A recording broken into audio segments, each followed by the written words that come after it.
Assalamualaikum warahmatullahi wabarakatuh. Selamat datang kembali di Andes Puja Gembul Channel. Melanjutkan kembali pada pembahasan video kita yang pada episode sebelumnya, yaitu tentang rukun iman. Pada video ini kita akan membahas rukun iman yang keempat, yaitu beriman kepada para nabi dan rasul.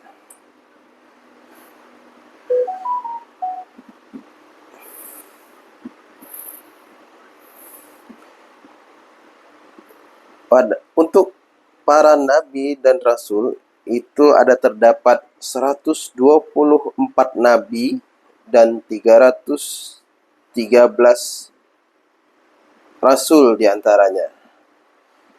Di antara para nabi yang 124.000 tadi ada 313 rasul. Karena kalau dia rasul sudah pasti nabi, tapi kalau nabi belum tentu dia seorang rasul.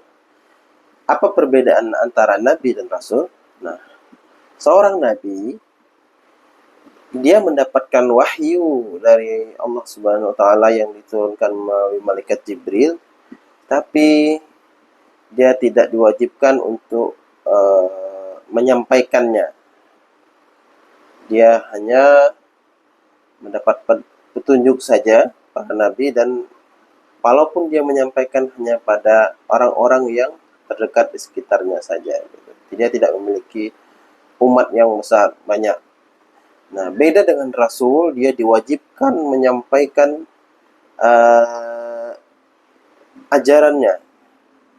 Bahkan dia membawa risalah baru, ya, ataupun ajaran baru yang para rasul itu memiliki risalah-risalah baru seperti itu. Makanya seperti hanya nabi-nabi yang mendapatkan kitab-kitab yang kita bahas pada episode sebelumnya, ada 4 kitab yang termasyhur ya, gitu ya, yang kita ketahui. Nah, para nabi dan rasul tersebut membawa risalah baru ataupun ajaran baru pada kitab-kitab tersebut, ataupun selain risalah ataupun apa namanya sebutannya. Kalau akidah itu tetap sama, yaitu mentauhidkan Allah. Yang dia bawa itu hukum-hukum baru, kan, seperti itu, ataupun cara beribadah baru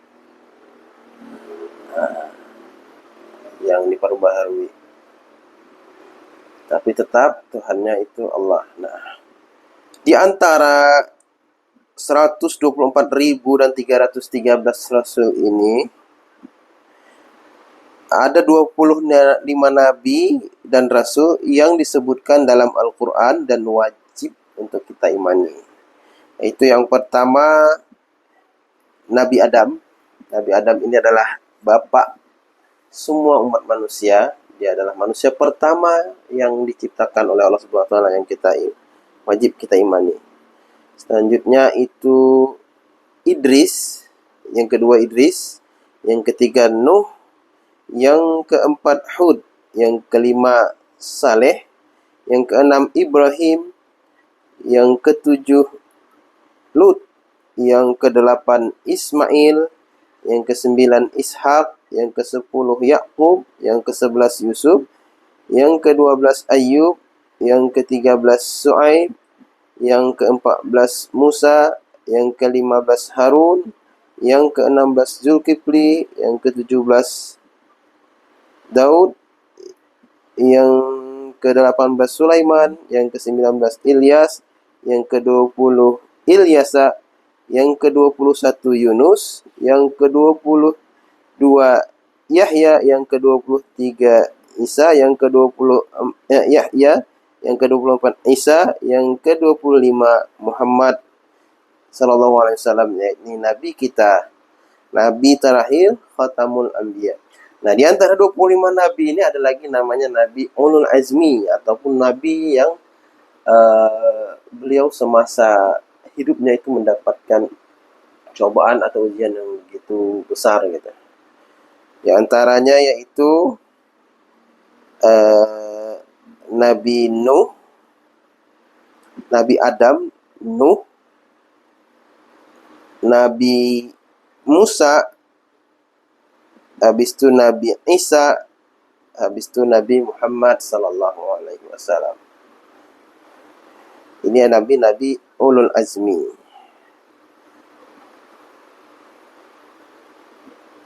Dan untuk secara mendetail kisah-kisah para nabi ini bisa kita cari melalui Google ataupun buku-buku tentang kisah para nabi, kisah Sul Anbiya, dan macam-macam lagi buku-buku lainnya.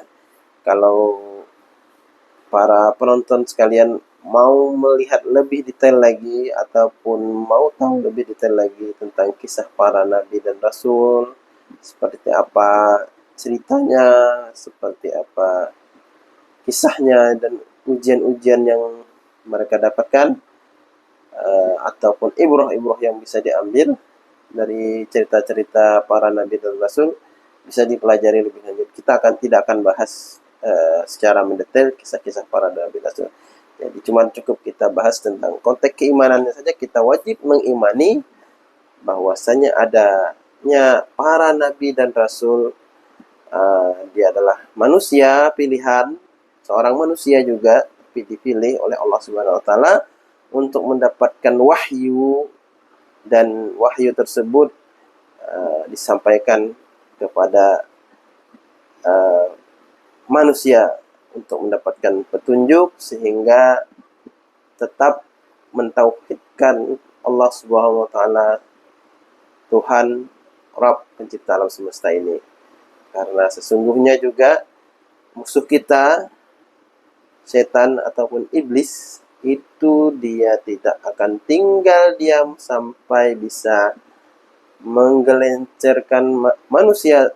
Yang paling puncaknya dia adalah bisa mempelesetkan manusia tidak lagi menuhankan Allah Subhanahu wa taala sang penciptanya sebagai Tuhan. Itu cita-cita manusia. Jadi kalau dia sudah berhasil membuat manusia itu jadi ateis ataupun tidak percaya Tuhan lagi, ya itulah keberhasilan iblis tadi. Jadi Allah Subhanahu wa taala sebagai Rabb yang Maha Pengasih lagi Maha Penyayang terus memberikan petunjuk kepada manusia melalui malaikat Jibril dan para nabi dan rasul pilihan yang diberikan petunjuk berupa kitab-kitab wahyu dan kitab-kitabnya, sampai Nabi Muhammad SAW penutup para nabi dan salah satu tanda hari kiamat. Jadi salah satu tanda hari kiamat itu ya diutusnya Nabi terakhir, Nabi Muhammad SAW. Setelah Nabi Muhammad ini, maka tidak ada lagi Nabi dan Rasul. Dan apabila nanti manusia kembali lagi kepada tidak ada percaya ataupun kebodohan, yang tidak percaya lagi kepada Tuhan, maka nanti akan datang hari kiamat yang bertubi-tubi tanda-tanda besar hari kiamat itu. Dimulai kalau yang saya tahu itu terbitnya matahari dari barat.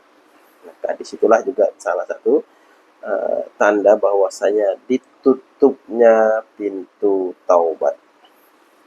Baik, nanti kita akan bahas pada pembahasan selanjutnya ya tentang rukun iman yang kelima itu, rukun iman yang kelima yaitu tentang hari kiamat. Di situ pembahasannya cukup panjang dan menarik. Sekian dulu video kali ini. Saya ucapkan terima kasih telah menyaksikan video ini. Assalamualaikum warahmatullahi wabarakatuh.